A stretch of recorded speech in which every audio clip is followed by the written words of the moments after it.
What? You're so merged with your own selfishness, you don't even identify it as selfishness anymore. You're such a Narcissistic Personality Disorder, atau yang biasa lo dengar dengan sebutan narsisme, adalah sebuah perilaku penyimpangan mental di mana penderitanya melihat dan meyakini dirinya sebagai manusia paling penting, hebat, dan juga spesial.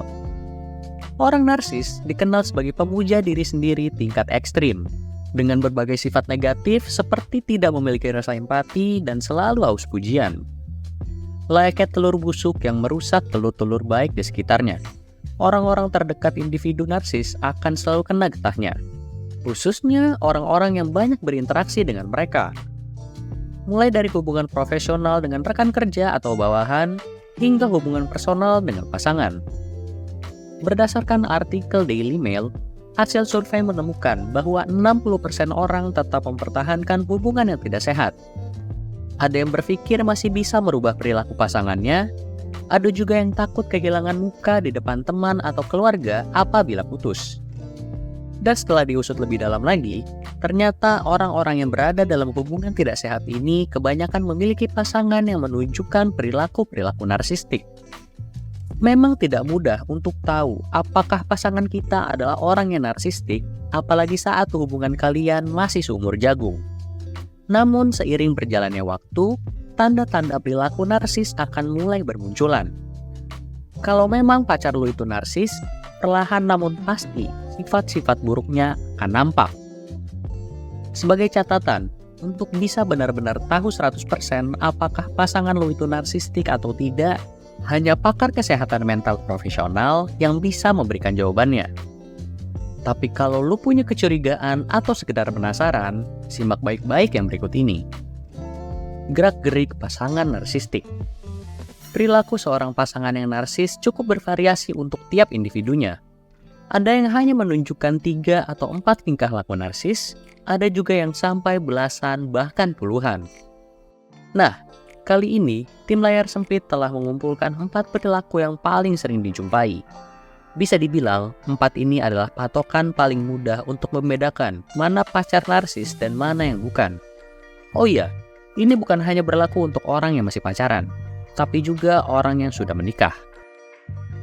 Kita mulai dari ciri-ciri yang pertama, yaitu tidak bisa diandalkan. Sering gak sih pasangan lu gak nepatin janji yang sudah dia buat? Mulai dari janji kecil seperti mau jemput tapi malah hilang, sampai hal yang penting seperti janji mau berubah jadi orang yang lebih baik tapi gak pernah dilakuin. Saking seringnya pasangan lu itu gak nepatin janji, lu sudah gak bisa serius lagi nanggepinnya. Karena ya lu udah gak yakin dia serius dengan janji yang diucapin. Alah, palingan janji doang, ntar juga dilakuin lagi. Orang narsis memang terkenal suka memberi janji palsu. Mereka suka menjual banyak janji di awal, kemudian mangkir apabila dianggap hanya menyulitkan dirinya sendiri. Efeknya ya lu berasa gak punya partner yang bisa diandalkan karena segala hal pada akhirnya harus lu lakuin sendiri. Jadi, apa gunanya pacaran kalau gitu? Lalu ciri kedua, suka gaslighting. Gaslighting tergolong sebagai perilaku manipulasi emosi, di mana pelaku akan berusaha untuk mengacaukan pikiran korban dengan narasi palsu. Gaslighting adalah taktik andalan yang sering dipakai oleh orang narsis untuk mengontrol pasangannya, di mana ia akan selalu menyangkal hal-hal yang sebenarnya lo tahu itu benar. Dalam hubungan, perilaku gaslighting yang sering muncul adalah playing victim. Si pasangan narsis akan selalu memposisikan dirinya sebagai yang paling tersakiti, meski dialah yang sebenarnya salah. Lo mungkin familiar dengan kalimat legend ini. Aku selingkuh ya karena kamunya yang kurang perhatian. Oh, jadi maksud kamu aku ini pembohong. Dan aku gak bolehin kamu pergi sama teman-teman kamu, itu ya demi kebaikan kamu juga. Pacar narsis akan selalu berusaha memutar balikan fakta agar segalanya sesuai dengan versinya dan bukan kejadian yang sebenarnya. Terlalu lama terpapar perilaku gaslight bisa-bisa ngebuat lo jadi mempertanyakan diri sendiri dan kehilangan kepercayaan diri. Yang lebih parah lagi, Pasangan yang narsis kebangetan tidak akan segan-segan nge-gaslight lo di depan teman atau keluarga sekalipun. Hal ini juga bisa mempengaruhi persepsi orang yang tidak tahu betul bagaimana hubungan kalian. Karena terpengaruh fakta palsu, mereka juga akan berpikir masalahnya ada di elu, bukan si pacar yang narsis. Ciri ketiga, silent treatment adalah senjata utama. Setelah gaslighting, silent treatment adalah senjata andalan lainnya. Perilaku ini adalah cara orang narsis untuk mengontrol orang lain. Skenario paling umumnya adalah ketika lu bertengkar dengan pasangan lu. Setelah cekcok, ia tidak akan menunjukkan emosi apapun dan sepenuhnya mengabaikan lu. Nah, ketika ia butuh sesuatu dari lu, barulah dia akan mulai bicara. Alasannya untuk mau ngomong lagi sih biasanya karena sudah dalam mood yang lebih baik. Padahal sebenarnya karena ada maunya aja, makanya dia berhenti ngasih silent treatment. Contoh skenario lain yang juga familiar adalah ketika pacar lu nggak suka dengan suatu hal.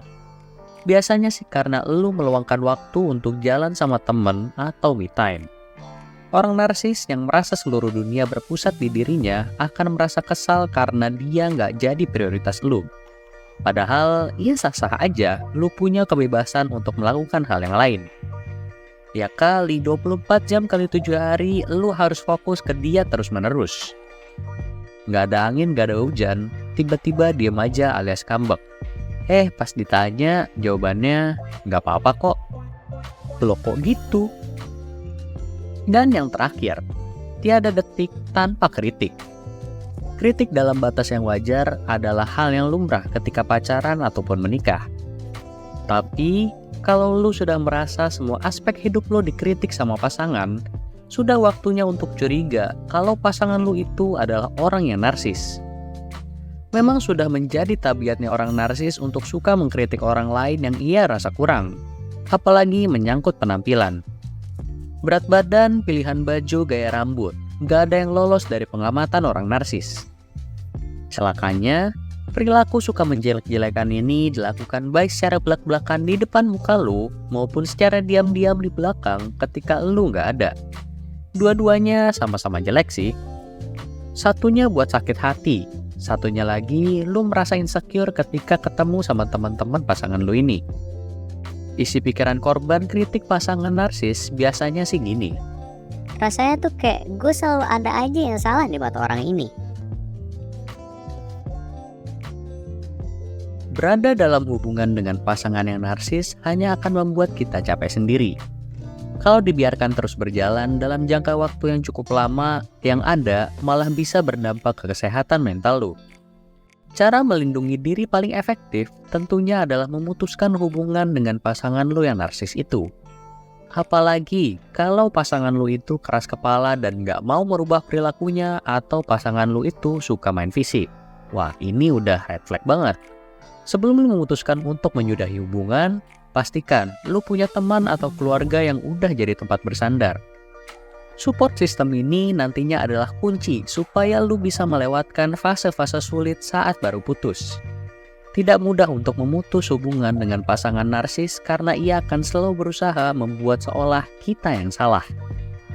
Kalau entah karena suatu alasan tertentu lu memang benar-benar ingin tetap mempertahankan hubungan dengan pasangan narsis, cara melindungi diri paling baik adalah mempelajari berbagai perilaku seorang yang narsistik.